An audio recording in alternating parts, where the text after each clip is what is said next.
அத்திரி மகரிஷி அப்படின்னு தவத்தில் சிறந்தவர். அவருடைய மனைவி பேரு அனுஷியா தேவி. பெரிய கற்புக்கரசி. நீங்களே போய் இரும்பு கடலை கொடுத்தா அது வறுத்து கொடுத்தவள் கற்புக்கரசி அனுஷியா தேவி. மும்மூர்த்திகளையுமே ஒன்றா சேர்ந்து தத்தாத்திரியர் என்ற ஒரு தெய்வத்தை உருவாக்குனவள் அனுஷியா தேவி. கண்டிப்பாக. அப்பேற்பட்ட அனுஷியா தேவி என்ன செய்யறாங்க, ஒரு நாள் விநாயகர் பெருமானை நினைத்து வழிபடுகிறார். விநாயகர் பெருமானை தன்னுடைய குழந்தையாக நினைத்து வழிபடுகிறார். அனுஷியா தேவிக்கு குழந்தை கிடையாது. விநாயகர் பெருமானை தன்னுடைய குழந்தையாக செஞ்சு விநாயகர் பெருமானை உட்கார்ந்த மாதிரி செய்வாங்க, இல்லாட்டி நின்ற மாதிரி செய்வாங்க.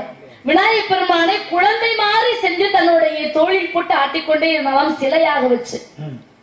அப்ப விநாயகர் பெருமானை சிலையாக வச்சு தோளில் ஆட்டிய இடம் நாள் தான் விநாயகர் சதுர்த்தி.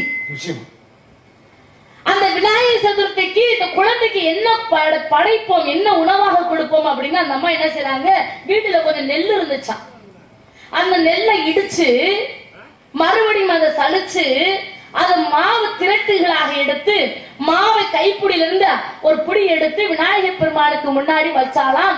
திடீர்னு அந்த கைப்பிடியில இருக்கக்கூடிய குளக்கட்டை காணாம போயிடுச்சான். அந்த குழந்தை எடுத்து திங்கிறத இந்த அனுஷியா தேவியமா பாக்குறாங்க.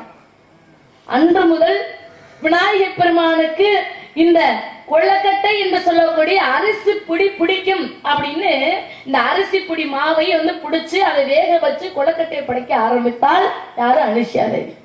அன்று முதல் தான் பெண்கள் எல்லோரும் அரிசி குத்தரிசி அரிசியை குத்தி அதுல மாவாக்கி அதுல என்ன செய்றாங்க, உப்பு இல்லாம தெய்வத்துக்கு படைக்கணும்னு சொல்லுவாங்க.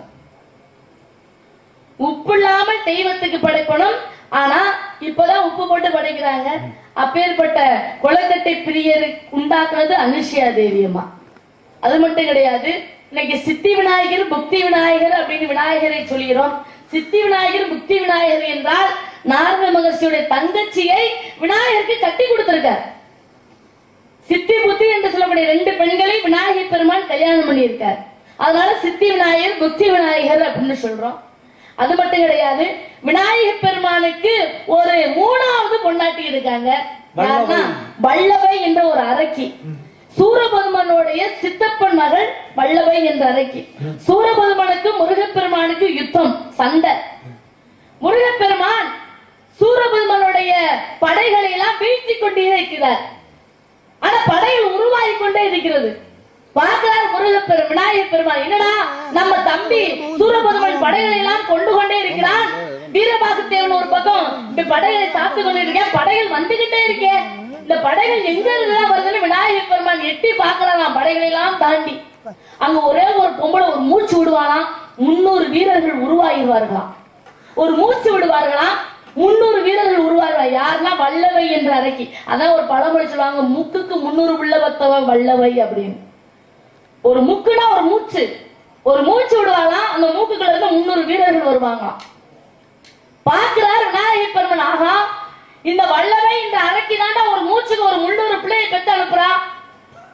இவருடைய இது காரணம் என்ன, அவருடைய வகுத்துக்குள்ள இருக்கக்கூடிய அமிர்த கலசம், இந்த கலசத்தை எடுத்து போடணும் அப்படின்னு விநாயகர் விறுவிறுன்னு போய் அவ உச்சந்தலை முடியை பிடிச்சு தன்னோட தும்பிக்கை அவ வாய்க்குள்ள விட்டு அந்த கலசத்தை எடுத்தோடனே அந்த பெண்ணுக்கு பெண் உணர்வு வந்ததாம்.